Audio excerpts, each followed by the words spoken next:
சில பெண்களோட லைஃப் வீணாக போகிறதுக்கு காரணம் என்ன?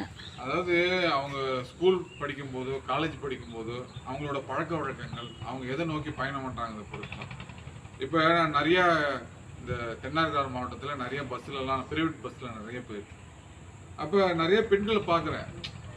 அவங்களோட ஆக்டிவிட்டீஸ்லாம் நான் ரொம்ப கவனிச்சிட்டு இருக்கேன். அவங்களாம் என்ன பண்ணுறாங்கன்னா, அந்த கண்டக்டர்லாம் ரொம்ப கம்யூனிகேஷன் வச்சுக்கிறாங்க. பேசுறது அந்த பொண்ணை பார்க்கும்போது அந்த பொண்ணை பார்க்கும்போது நம்ம நல்லா படித்த பொண்ணு நல்லா இருக்கும் பார்க்குறதுக்கு. ஆனால் ஒரு வாட்டி சீர்காழி கை காட்டியில் ஒரு பொண்ணு 9 மணிக்கு இறங்குது. நான் கும்பகோணத்துலேருந்து வரேன். அந்த கண்டக்டர்கிட்ட காதல் ஏதோ சொல்லிட்டு போகுது. இதனால் என்ன சொல்ல வரேன்னா, அந்த பொண்ணோட திறமை எனக்கு தெரியுது, அவங்க எப்படி வருவாங்கன்ற. ஆனால் அந்த பொண்ணுக்கு அது உணர தெரியல. ஸோ அன்னன்னைக்கு கிடைக்கிற சந்தோஷங்கள் அதை வச்சு பயணத்தை தள்ளிடுறாங்க. கடைசியில் லைஃப்னு வரும்போது அவங்க எங்கேயோ ஒரு இடத்துல முட்டில் போய் மாட்டாங்க.